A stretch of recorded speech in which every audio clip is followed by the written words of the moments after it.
नौकर जोर लगा लगाकर मेरा मसाज करता। मैं उसको पैसे पकड़ाती तो कहता, रहने दो मालकिन, वसूली रात को करूंगा। मैं कुछ समझ नहीं पाती। जैसे जैसे वह मसाज करता मुझ पर खुमारी बढ़ती ही जाती और मैं सुकून से गहरी नींद सो जाती। लेकिन एक रात मुझे नींद नहीं आई। मेरे तो होश उड़ गए जब उस रात मसाज करते करते उसने, मेरा नाम दामिनी है, मैं बहुत खूबसूरत थी, इसीलिए शादी से पहले हर दिन मेरे लिए रिश्ता आता था। मैं अपने माँ बाप की इकलौती बेटी थी, इसलिए मेरा बाप चाहता था कि मैं डॉक्टर बनकर उसका नाम रोशन करूं। मगर जब मेरे लिए इतने अच्छे रिश्ते आते थे तो मेरी माँ मुझे कहती कि तुम अपनी पढ़ाई छोड़ दो ताकि मैं तुम्हारी शादी कर दूं। मगर मैं अपनी माँ से कहती थी कि मुझे तो डॉक्टर बनना है। मगर यह सुनकर मेरी माँ को गुस्सा आ जाता था और वह कहती थी कि तुम अभी शादी कर लो, ये डॉक्टर की पढ़ाई बाद में कर लेना। मगर मेरा बाप नहीं मानता था, इसलिए मेरी माँ एक बुजुर्ग बाबा के पास गई और उनसे कहा कि मैं अपनी बेटी की शादी करना चाहती हूँ। मगर उसका बाप नहीं मान रहा। कोई ऐसा ताबीज दो कि उसका बाप शादी के लिए फौरन मान जाए। उस बुजुर्ग ने मेरी माँ से 2000 रुपए लिए और ऐसा ताबीज दिया कि मेरा बाप मेरी शादी के लिए फौरन मान गया। ये रिश्ता दरअसल मेरे बाप के दोस्त ने अपने बेटे के लिए मांगा था और कहा कि आपकी बेटी शादी के बाद भी डॉक्टर बन सकती है। ये सुनकर मेरे बाप ने उससे शादी के लिए फौरन हाँ कह दिया और मैं विदा होकर अपने ससुराल आ गई। मेरे ससुराल वाले बहुत अमीर थे, इसलिए मैं और मेरे पति अलग घर में रहते थे। मेरा पति अपने बाप का बिजनेस संभालता था, इसलिए वह सुबह से शाम तक बिजी रहता था। मैं उसके घर गई तो वहां का ऐशो आराम देखकर मैं चौंक गई। मेरे पति ने मेरी सेवा के लिए कई नौकरानियां रखी हुई थी, मगर उसका एक नौकर धीरे धीरे मेरे करीब आने लगा। उस नौकर ने मुझसे कहा कि मैं यहाँ काफी सालों से काम कर रहा हूँ और आपके ससुराल वाले मुझे बिल्कुल घर के मेंबर की तरह ही समझते हैं। ये सुनकर मैंने भी उसे खास अहमियत देना शुरू कर दी। वह एक दिन मेरे कमरे में आ गया। मैं अभी तक बिस्तर में लेटी हुई थी। उसने मुझे थका थका देखा तो कहने लगा कि आप लेटे रहो, थक गई होगी। अगर आपको ऐतराज ना हो तो मैं आपके पैर दबा दूं। यह सुनकर मैं चौंक गई। मैं खूबसूरत थी, जवान थी, लेकिन मुझे मेरे पति के अलावा किसी मर्द ने नहीं छुआ था और ना ही मैंने किसी नौकर से कभी अपने पैर दबवाए थे। इसलिए मैंने फौरन मना कर दिया, क्योंकि मुझे अच्छा नहीं लगता कि कोई पराया मुझे छुए। यह सुनकर वह चुप हो गया और मेरे कमरे से चला गया। तभी मुझे एहसास हुआ कि मैंने उसकी बात का जवाब बहुत सख्ती से दिया था। शायद वह पहले भी मेरे ससुराल में ऐसे काम करता होगा, मगर मैंने साफ इनकार करके उसका दिल तोड़ दिया था। दरअसल मैं बहुत नरम दिल थी, इसलिए मुझे बाद में अफसोस होने लगा। मैं उसके बारे में सोचने लगी कि यह नौकर तो काफी जवान और खूबसूरत है, मुझे इससे पैर नहीं दबवाना चाहिए था। शायद मेरे पति को यह बात अच्छी ना लगे। अगले दिन भी ऐसा हुआ। नौकर ने यही बात मुझे दोबारा कहा। मैं उस दिन बहुत थकी हुई थी, इसलिए मैंने अपने पैर बिस्तर से नीचे कर लिए और उससे कहा कि तुम मेरे पैर दबा दो। यह सुनकर वह खुश हो गया और उसने मेरे पैर दबाने शुरू कर दिए। वह इतने धीरे धीरे पैर दबा रहा था कि मुझे फिर से नींद आने लगी। ये देखकर वह नौकर कहने लगा, मालकिन, आपको नींद आ रही है, आप बिस्तर पर लेट जाओ, मैं आपके पैर दबाता रहूंगा। मैं जैसे मदहोशी में थी, इसलिए फौरन बिस्तर पर लेट गई। वह नौकर बिस्तर पर आ गया और मेरे पैर दबाने लगा। उसके बाद मुझे होश नहीं रहा और मैं सो गई। मुझे नहीं पता था कि मैं कितने घंटे सोती रही। मेरी आंख खुली तो मैंने देखा कि वह नौकर अभी तक मेरे पैर दबा रहा था। ये देखकर मुझे उस पर तरस आ गया और मैंने हाथ बढ़ाकर अपना पर्स खोली और कुछ नोट निकाले और उस नौकर के हाथ में रख दिए। ये देखकर वह शर्माने लगा। मालकिन, आप मुझे पैसे देकर शर्मिंदा कर रही है। मेरी सैलरी अच्छी है, मुझे इन पैसों की जरूरत नहीं है। ये सुनकर मैंने उससे कहा कि यह पैसे तुम्हारी मेहनत के हैं। ये सुनकर उस नौकर ने मुझसे वह पैसे लिए और मेरे कमरे से निकल गया। मेरा पति रात को देर से आता था, इसलिए मैंने शाम को फिर उस नौकर को अपने कमरे में बुलाया और उससे कहा कि तुम्हारी मालिश से मुझे बहुत अच्छी नींद आती है, इसलिए जब तक मेरा पति घर नहीं आ जाता तब तक तुम मेरे कमरे में ही रहना। शायद नौकर को पैसे का लालच आ गया था, इसलिए वह मेरी बात सुनकर खुश हो गया और कहने लगा, मैं तो आपका मामूली सा नौकर हूं, जैसा आप कहोगे मैं वैसा ही करूंगा। आपके पैर दबाता रहूंगा ताकि आपकी थकान उतर जाए और आपको सुकून मिले। ये सुनकर मैंने उससे कहा कि तुम्हारे हाथों में जादू है, इसलिए तो मेरी सारी थकावट उतर जाती है। एक दिन नौकर ने मुझसे कहा कि आपकी सास भी कभी कभी मुझसे मसाज करवा लेती थी। ये सुनकर मैं चौंक गई। मुझे मेरी सास ऐसी नहीं लगती थी, मगर वह नौकर झूठ बोलने वाला नहीं लगता था। मुझे ससुराल आए 1 महीना होने वाला था, इसलिए मैंने नौकरों को परख लिया था। वह मुझे हर बात सच ही कहता था। मेरे घर में नौकरानियां भी काम करती थी, मगर वह झूठी और बेईमान थी। वह मुझसे जो बात सुन लेती थी उसे पूरे मोहल्ले में मशहूर कर देती थी, इसलिए मैं उन्हें अपने कमरे में नहीं आने देती। ये नौकर इस घर का पुराना नौकर था, इसलिए मैं उस पर भरोसा करती थी। नौकर भी मेरे कमरे में आता था, मगर अपनी नजरें झुकाकर रखता था। वह मेरे जिस्म को हाथ लगाता, मगर उसकी नीयत खराब न थी। ऐसा हर रात होता था। एक दिन मैंने अपने पति से कहा कि जब से हमारी शादी हुई है हम कहीं घूमने फिरने नहीं गए। ये सुनकर मेरे पति ने कहा कि जब से हमारी शादी हुई है तुम भी तो हर वक्त नींद में रहती हो। मैं रात को घर आता हूं तो तुम गहरी नींद में होती हो। दिन को मेरे पास वक्त नहीं होता और रात को मेरे घर आने से पहले तुम सो जाती हो। ये सुनकर मैं अपने दिल में सोचने लगी कि यह सब नौकर की मालिश की वजह से हो रहा था। मेरे पति की शिकायत सही थी। मुझे रोज रात को अपने पति के लिए जागना चाहिए था। उस दिन मैंने फैसला किया कि आज रात जब नौकर मुझे मालिश के लिए कहेगा तो मैं इनकार करूंगी, ताकि मुझे नींद ना आए और मैं अपने पति के आने तक जागती रहूं। शाम हुई तो मैंने नहाकर खुद को खूब तैयार किया और दुल्हन बनकर बिस्तर पर बैठ गई। नौकर मेरे कमरे में आया तो उसने मुझे मालिश के लिए पूछा, मगर मैंने साफ इनकार कर दिया। मेरी बात सुनकर वह कुछ उदास हो गया और वापस चला गया। कुछ देर बाद नौकर मेरे कमरे में आया तो उसके हाथ में दूध का गिलास था। मैंने खाना नहीं खाया था, इसलिए फौरन दूध पी ली और अपने पति का इंतजार करने लगी, मगर मुझे नींद आ गई और मैं सो गई। सुबह में जागी तो नौकर फौरन मेरे कमरे में आया और कहने लगा, मालकिन आपके लिए नाश्ता लेकर आऊं। ये सुनकर मैंने अपने पति के बिस्तर की तरफ देखा, वह खाली था। ये देखकर नौकर कहने लगा, मालिक को जरूरी काम था, वह नाश्ता करके चले गए। ये सुनकर मेरा मूड खराब हो गया। मैं रात भर उसका इंतजार करती रही, मगर वह सुबह होते ही ऑफिस चला गया। मैंने नौकर से कहा कि मेरे लिए चाय ले आओ। नौकर कमरे से बाहर निकल गया। तभी मैंने अपने जिस्म की तरफ देखा तो चौंक गई। रात को मैंने दुल्हन का कपड़ा पहना हुआ था, मगर अब मेरे जिस्म पर कोई और कपड़े थे। मगर मैंने अभी जेवरात पहने हुए थे। मेरा सर भारी होने लगा। मुझे यह सोचकर चक्कर आने लगे कि रात को मेरे साथ क्या हुआ था और मेरे कमरे में कौन था और उसने मेरे साथ क्या किया था, मगर मुझे कुछ याद ना आया। मेरा दिल घबराने लगा और मैंने अपना सर पकड़ लिया। मेरा पूरा जिस्म दर्द कर रहा था, इसलिए नौकर चाय लेकर आया तो मैंने उससे कहा कि मेरा जिस्म दबा दो। यह सुनकर वह बिस्तर पर आ गया और मुझे दबाने लगा। उस दिन मैं देर तक बिस्तर पर पड़ी रही। उस दिन मेरे पति अचानक घर आ गए। मैंने उसे देखा तो उस पर बरस पड़ी। मैं रात को तुम्हारे लिए दुल्हन बनकर जागती रही, मगर तुम नहीं आए। ये सुनकर मेरे पति कहने लगे, मैं रात को कमरे में आया तो तुम गहरी नींद में थी, इसलिए मैंने तुम्हें नहीं जगाया। ये सुनकर मैं चौंक गई, मगर मेरे कपड़े किसने बदली किए और नींद पूरी होने के बावजूद मेरा जिस्म क्यों दर्द कर रहा है। मैं उलझ गई थी। मेरे पति कहने लगे, अच्छा ठीक है, मूड खराब करने की जरूरत नहीं है।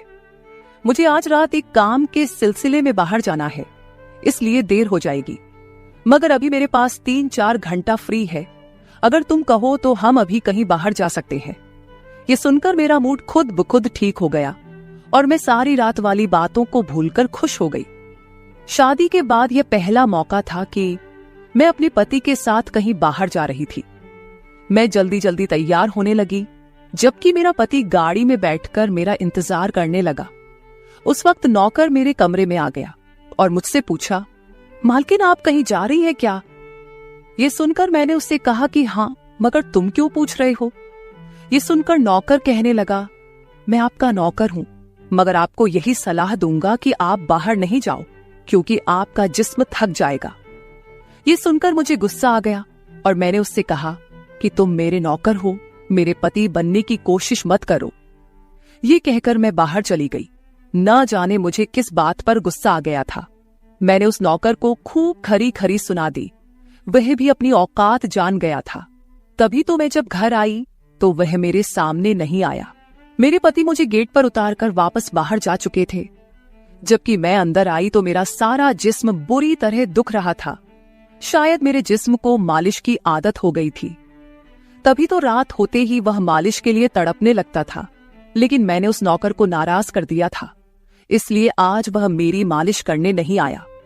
मगर मुझे उसकी जरूरत थी, इसलिए मैंने एक नौकरानी को बुलाया और उस नौकर को बुलाने को कहा। थोड़ी देर गुजरी थी कि वह नौकर मेरे कमरे में आ गया, मेरे बिस्तर पर बैठ गया और चुपचाप मेरे पैरों को दबाने लगा। यह देखकर मुझे शर्मिंदगी हुई। मैंने उसे इतना बुरा भला कहा, मगर उसने मेरी बात को बिल्कुल बुरा नहीं माना। मैंने उसे चुप देखा तो कहने लगी, मुझे उस वक्त पता नहीं क्या हो गया था, इसलिए मैंने तुम्हें खरी खरी सुनाई। मैं इतने दिनों के बाद अपने पति के साथ कहीं बाहर जा रही थी, इसलिए मुझे तुम्हारा टोकना अच्छा नहीं लगा, इसलिए मुझे माफ कर दो।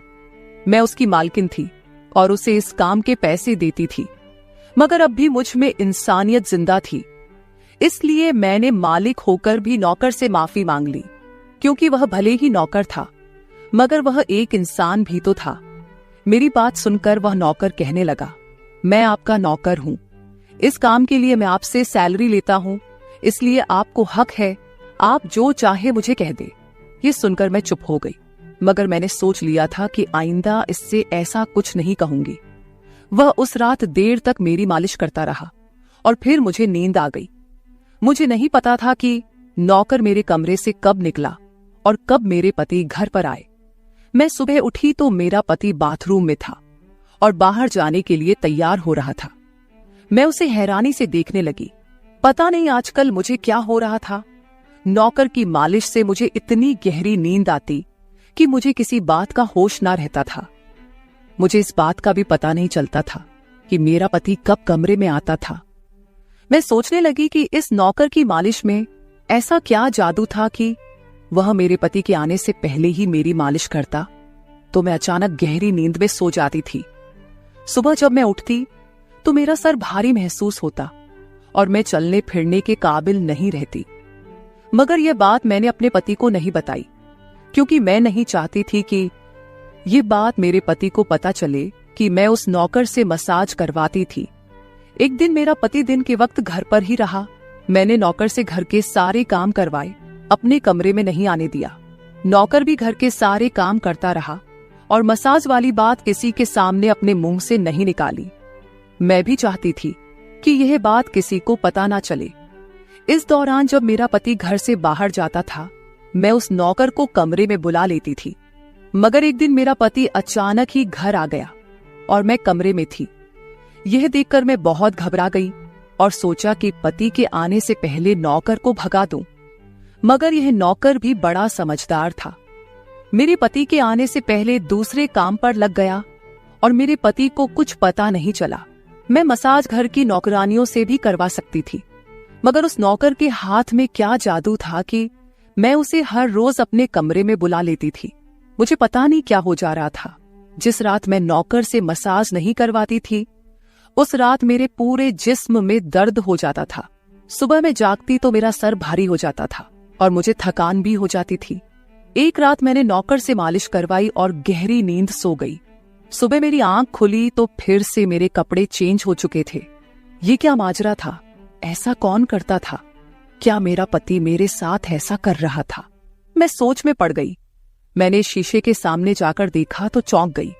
मेरे पूरे जिस्म पर लाल निशान पड़ गए थे। यह कैसे निशान थे? मैं अपने जिस्म पर हाथ फेरने लगी। मैं जैसे उस निशान को मिटाना चाहती थी, मगर ऐसा ना हुआ। अगले दिन फिर मैंने अपने जिस्म को देखा कि निशान खत्म होने के बजाय फैलने लगे थे। मैं घबरा गई। तभी मेरे कमरे में नौकर आ गया और उसने मुझे मालिश को कहा। मैं उस निशान को छुपाना चाहती थी, इसलिए उसे कहा कि आज तुम सिर्फ मेरे पैर दबा दो। उसने मुझसे कुछ नहीं पूछा, मगर मैं अंदर ही अंदर डर रही थी। किसी दिन मेरे पति ने यह निशान देख लिए तो मैं उसे क्या जवाब दूंगी। मैं ये सोच सोचकर थक चुकी थी, इसलिए मैंने तकिए पर पैर रख दिए। नौकर मेरा मसाज करने लगा। मेरी आंखें नींद से बंद होने लगी थी। तभी मुझे नौकर ने ऐसी बात कह दी जिसे सुनकर मेरे होश उड़ गए। उसने मुझसे कहा, मालकिन आप मुझे बहुत अच्छी लगती हो। मेरी आंखें बहुत बोझल होने लगी थी। मुझे उसकी बात समझ नहीं आई और फिर मैं गहरी नींद सो गई। सुबह मेरी आंख खुली तो मेरा पति भी बिस्तर में लेटा हुआ था। मेरा सर भारी हो रहा था और जिस्म दर्द से छूट रहा था, मगर उसके बावजूद मैं अपने पति के करीब गई और उसे धीरे से उस निशान के बारे में बता दिया। मैंने सोचा कि यह निशान बढ़ रहे थे, इसलिए मुझे यह बात अपने पति को बता देनी चाहिए। यह सुनकर मेरे पति ने मेरे जिस्म से कपड़ा हटाया तो वह उछल पड़ा। वह मुझसे दूर हो गया और कहने लगा, तुमने मुझे धोखा दिया है, बेवफाई की है और तुम्हें उसी की सजा मिली है। यह कोई बीमारी नहीं है, बल्कि तुम्हारा गुनाह है। मुझ में क्या कमी थी जो तुमने दूसरा मर्द तलाश कर लिया। मैं काम में बिजी था, मर तो नहीं गया था कि तुमने एक और चक्कर चला लिया। यह सुनकर मैं हक्का बक्का रह गई।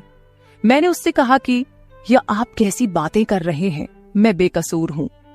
मगर मेरा पति हंसने लगा और कहने लगा, ये निशान बता रहे हैं कि तुम गुनहगार हो, इसीलिए मेरे घर से निकल जाओ, मैं तुम्हें तलाक के पेपर भेज दूंगा।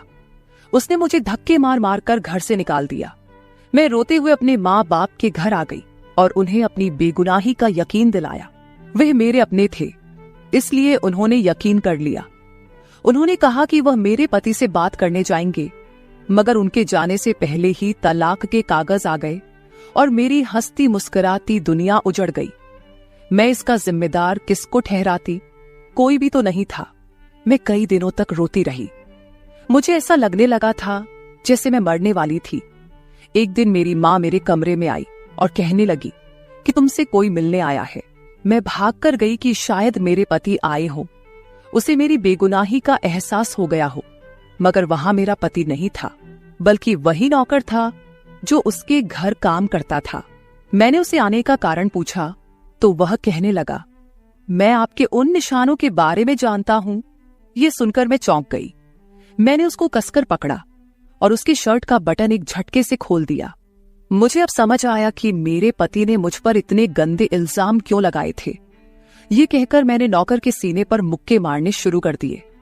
मैंने कहा, ये निशान मेरे जिस्म पर कैसे आए? तुमने मसाज के बहाने मेरे साथ क्या क्या किया था? मुझे सच सच बताओ। ये सुनकर नौकर ने मेरे दोनों हाथ पकड़ लिए और कहने लगा, मेरा नाम राजेंद्र है और मैं तुम्हारे साथ यूनिवर्सिटी में पढ़ता था, मगर मुझे तुमसे प्यार हो गया। मैं भी डॉक्टर बनना चाहता था और मैंने सोचा था कि जब हम दोनों डॉक्टर बन जाएंगे तो मैं तुम्हारे बाप से तुम्हारा हाथ मांग लूंगा। मगर एक दिन तुम्हारी सहेली की जुबानी मुझे पता चला कि तुम्हारी माँ तुम्हारी शादी जल्द करना चाहती है, इसलिए मैंने डर कर तुम्हारे घर रिश्ता भेजा। मगर तुम्हारे बाप ने इनकार कर दिया और कहा कि मैं अपनी बेटी की शादी तब करूंगा जब वह डॉक्टर बन जाएगी। इसलिए मैं टेंशन फ्री होकर अपनी पढ़ाई करने लगा। मुझे एक हफ्ते के लिए अपने कजिन की शादी के लिए शहर से बाहर जाना पड़ा।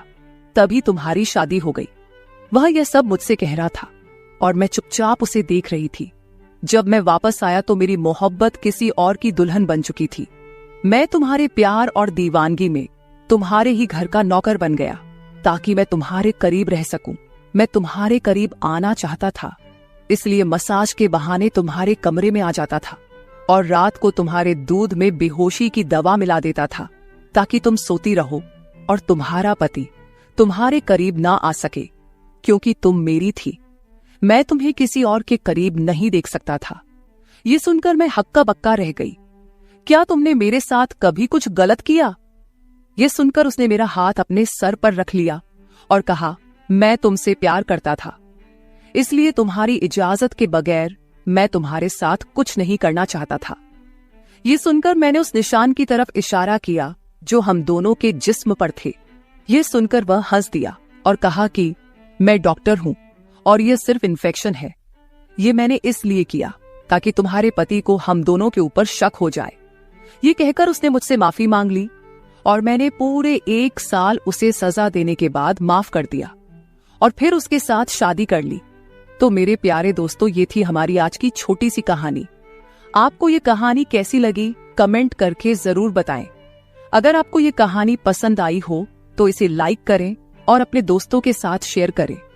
अगर आप ऐसी ही और भी इंटरेस्टिंग और रोमांटिक कहानियां सुनना चाहते हो तो चैनल को सब्सक्राइब जरूर कर ले और बेल आइकॉन ऑन कर ले ताकि आपको मेरी हर कहानी समय पर मिल सके। कल मिलेंगे एक और नई कहानी के साथ। धन्यवाद।